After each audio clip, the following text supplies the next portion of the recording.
का दावा किया है, लेकिन जिसने भी ये कोशिश की वो कभी वापस नहीं लौटा। आज की कहानी में आपको पता चलेगा कि इस कुएं के पीछे कोई जादू नहीं, बल्कि एक ऐसा खौफनाक राज छुपा है जो बस्ती के अमीर तरीन आदमी ने दुनिया से छुपा रखा था। आखिर जैद ने उस रात गार में क्या देखा जिसने उसकी जिंदगी और बस्ती की किस्मत हमेशा के लिए बदल दी? आइए जानते हैं। एक कदीम बस्ती थी जहां पानी की शदीद किल्लत थी। बस्ती के लोग अपनी प्यास बुझाने के लिए बूंद बूंद को तरस रहे थे। बस्ती का सबसे अमीर आदमी, जिसका नाम हमजा था, पूरे इलाके के पानी के जखायर पर काबिज था। हमजा का एक ही उसूल था, जो उसकी गुलामी करेगा सिर्फ उसे पानी मिलेगा। गरीब और कमजोर लोग प्यास से बिलखते रहते, मगर हमजा को इससे कोई फर्क नहीं पड़ता था। इसी बस्ती के एक किनारे पर जैद नाम का एक नौजवान अपने बाप के पुराने मकान में अकेला रहता था। जैद बहुत खामोश और मेहनती था, लेकिन उसे कोई अहमियत नहीं देता था। जैद का ज्यादातर वक्त बस्ती के बाहर पहाड़ियों की उन गहरी गारों में गुजरता था, जिनके बारे में लोग कहते थे कि वहां जाना मौत को दावत देना है। बस्ती वाले उसका मजाक उड़ाते, देखो पागल जैद फिर से खाली हाथ पहाड़ियों पर जा रहा है, लगता है उसे भी प्यास ने पागल कर दिया है। लेकिन जैद पागल नहीं था। वो पिछले कई महीनों से उन घरों में जमीन की तह को गौर से देख रहा था। वो जानता था कि पानी जमीन के ऊपर नहीं, बल्कि जमीन के सीने के अंदर कहीं छुपा हुआ है। एक रोज बस्ती में एक छोटा बच्चा प्यास की शिद्दत से बेहोश हो गया। जब जैद ने ये मंजर देखा तो उसका दिल भर आया। वो सीधा हमजा के महल के दरवाजे पर पहुंचा। हमजा ने उसे देखकर हकारत से कहा, तुम यहाँ क्या कर रहे हो? जैद ने हिम्मत करके जवाब दिया, हमजा भाई, इस बस्ती को पानी की जरूरत है। आप इसे बंद करके नहीं रख सकते। अगर आपने मदद नहीं की तो मैं खुद वो रास्ता ढूंढ लूंगा जहां से पहाड़ी का पानी बस्ती की तरफ आ सकता है।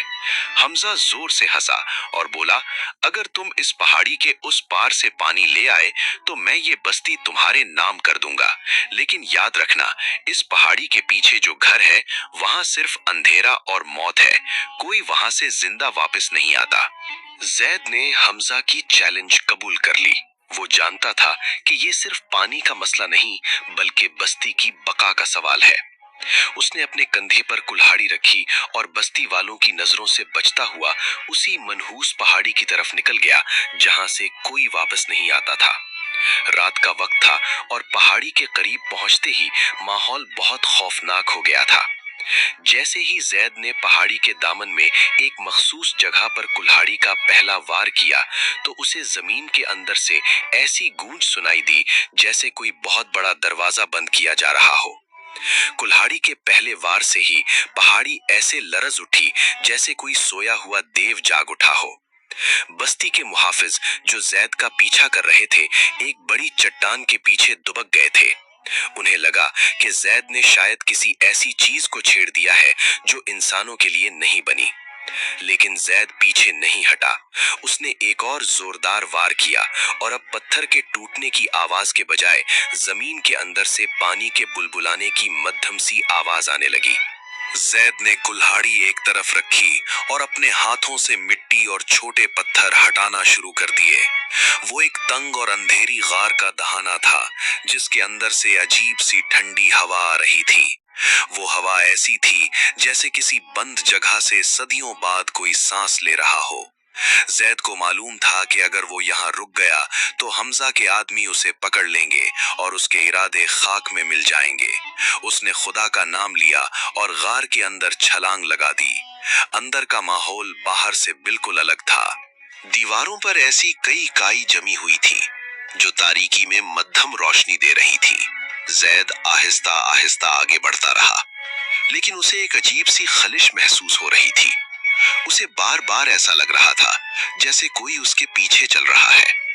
उसने मुड़कर देखा तो वहां कोई नहीं था। सिर्फ घर की दीवारों पर उसका अपना साया लहराता हुआ नजर आ रहा था। थोड़ी दूर चलने के बाद उसे जमीन पर कुछ पुराने निशान नजर आए। वो निशान किसी इंसान के नहीं थे, बल्कि ऐसे लग रहे थे जैसे वहां किसी ने कोई वजनी चीज सदियों तक खींची हो। जैद ने गौर किया तो पता चला कि ये कोई कुदरती गार नहीं बल्कि एक कदीम तहखाना है जिसे बहुत पहले किसी ने बंद किया था। अचानक जैद के कानों में हमजा के मुहाफिजों की आवाजें गूंजने लगी। वो घर के बाहर खड़े होकर शोर मचा रहे थे, इस पागल को पकड़ो, वो जरूर अंदर गया है। जैद ने देखा कि घर का रास्ता आगे जाकर दो हिस्सों में तकसीम हो रहा था। एक तरफ रास्ता नीचे गहराई की तरफ जा रहा था जहां से पानी के गिरने की आवाज आ रही थी, और दूसरी तरफ एक बहुत बड़ा आहनी दरवाजा था जो बंद था। जैद ने सोचा अगर वो पानी की तरफ गया तो शायद प्यास बुझ जाए, लेकिन वो दरवाजा क्या है? इस दरवाजे के ऊपर एक अजीब सा निशान बना हुआ था जो बस्ती के पुराने कुतबों में भी मिलता था। जैद की दिल की धड़कन तेज हो गई। उसे महसूस हुआ कि इस बस्ती के पानी का राज सिर्फ जमीन में नहीं बल्कि इस दरवाजे के पीछे छुपा है। वो अब एक ऐसे मोड़ पर खड़ा था जहां एक गलत फैसला उसे मौत के मुंह में ले जा सकता था। जैद ने एक गहरी सांस ली। एक तरफ पानी का शोर था और दूसरी तरफ वो आहनी दरवाजा जिसके निशानात उसे अपनी बस्ती की पुरानी तारीख में नजर आए थे।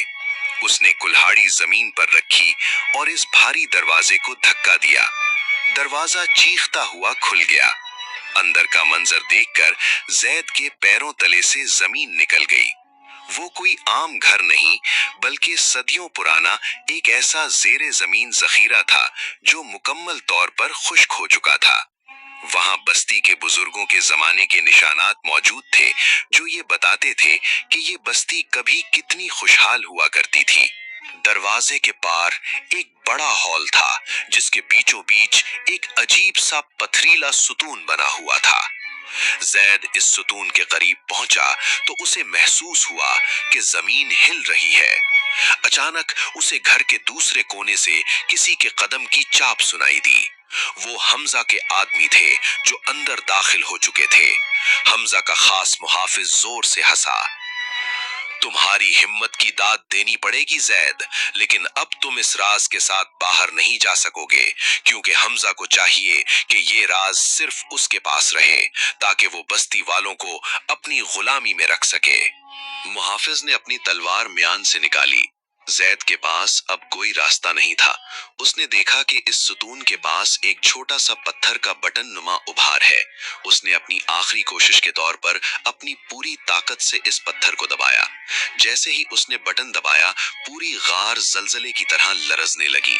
छत से बड़े बड़े पत्थर गिरने लगे और हमजा के मुहाफिज अपनी जान बचाने के लिए पीछे भागे। जैद इसी सुतून के पीछे छुप गया, मगर जैसे ही गर्दो गुबार थमा, उसे सामने का मंजर देखकर यकीन नहीं आया। सुतूनों के नीचे से पानी की एक तेज धार नहीं बल्कि पानी का एक बड़ा चश्मा फूट पड़ा था। ये वही कदीम रास्ता था जिसे बस्ती के बानियों ने बनाया था और जो सदियों से बंद था। हमजा के मुहाफिज अब घौर के दहाने पर खड़े उसे देख रहे थे, लेकिन वो इस जोरदार पानी के बहाव के सामने कुछ नहीं कर सकते थे। जैद अब इस चश्मे के सामने था और उसे एहसास हुआ कि वो पानी सिर्फ बस्ती की प्यास नहीं बुझाएगा बल्कि ये हमजा के जुल्म की सल्तनत को भी बहा ले जाएगा। मगर जैद को ये मालूम नहीं था कि पानी का ये बहाव इतना तेज था कि अगर उसने इसे ना रोका तो पूरी बस्ती डूबने का खतरा था। वो अब दोहरी मुश्किल में था। पानी चाहिए भी था, लेकिन इतना नहीं कि सब कुछ बर्बाद हो जाए। पानी का रेला तेजी से घर के दहाने की तरफ बढ़ रहा था। जैद जानता था कि अगर उसने कोई तदबीर ना की तो ये पानी बस्ती को आबाद करने के बजाय तबाह कर देगा। उसने देखा कि सुतून के करीब ही पुराने जमाने का एक ऐसा पथरीला रास्ता स्लूस बना हुआ था जिसे अगर एक मखसूस तरीके से घुमाया जाए तो पानी का रुख मोड़ा जा सकता था। जैद ने अपनी आखिरी ताकत जमा की और इस वजनी पत्थर को धकेलना शुरू किया। उसके हाथों से खून बहने लगा, लेकिन उसका अज़्म नहीं टूटा। आखिरकार एक जोरदार झटके के साथ वो पत्थर घूमा और पानी का रुख बस्ती के पुराने खुश्क नाले की तरफ हो गया। अगली सुबह जब बस्ती के लोग बेदार हुए तो उन्होंने देखा कि सदियों से खुश्क पड़ा हुआ नाला पानी से भर गया है और ठंडा पानी बस्ती के मरकज तक पहुंच रहा है। लोग खुशी से पागल हो गए। बच्चे पानी में खेल रहे थे और बुजुर्ग सजदा शुक्र बजा रहे थे। हमजा का महल जो पानी के जरिए लोगों को कंट्रोल करता था अब बेमानी हो चुका था, क्योंकि पानी अब हर किसी की दहलीज पर मुफ्त मौजूद था। जब हमजा को पता चला कि जैद ने ये सब कर दिखाया है तो उसका गुरूर खाक में मिल गया। वो गुस्से में महल से निकला, लेकिन जब उसने देखा कि पूरा गांव जैद की तरफ अकीदत से देख रहा है तो उसने शिकस्त तस्लीम कर ली। जैद को जब गांव के मरकजी चौक पर लाया गया तो सबने उससे पूछा कि तुमने ये सब कैसे किया और तुम्हें इसका क्या सिला चाहिए। जैद मुस्कुराया और बोला, मुझे कुछ नहीं चाहिए, मैंने सिर्फ वो रास्ता साफ किया है जो अल्लाह ने बहुत पहले से बना रखा था। इंसान का काम सिर्फ कोशिश करना है, कुदरत खुद ही रास्ता निकाल देती है। हमजा ने अपनी दौलत का बड़ा हिस्सा बस्ती की तामीरे नौ के लिए वक्फ कर दिया। जैद आज भी उसी छोटे से मकान में रहता है, लेकिन अब लोग उसे पागल नहीं बल्कि बस्ती का मोहसिन कहते हैं। इस कहानी का सबक बहुत अहम है। पानी तो सिर्फ एक बहाना था, असल इम्तिहान तो इस बात का था कि क्या हम अपनी अना और लालच को खत्म करके दूसरों के लिए रास्ता हमवार कर सकते हैं या नहीं। याद रखें, नेकी वो नहीं जो शोहरत के लिए की जाए, नेकी वो है जो खामोशी से दूसरों की प्यास बुझाए। जैद को ना तो दौलत चाहिए थी और ना ही हुक्मरानी। उसने सिर्फ ये साबित किया कि जब नीयत साफ हो तो पत्थर भी पानी उगलने लगते हैं। क्या आप भी अपनी जिंदगी में किसी के लिए वो पानी बन सकते हैं जिसका वो शिद्दत से मुंतजिर है? दोस्तों, मजीद मॉरल स्टोरी सुनने के लिए हमारे चैनल को सब्सक्राइब कर लें और बेल के आइकन को दबा दें ताकि हर आने वाली न्यू वीडियो सबसे पहले आप तक पहुंच सके। कमेंट्स में बताइएगा कि आपको वीडियो कैसी लगी और आपको कौन सी वीडियो पसंद है। शुक्रिया।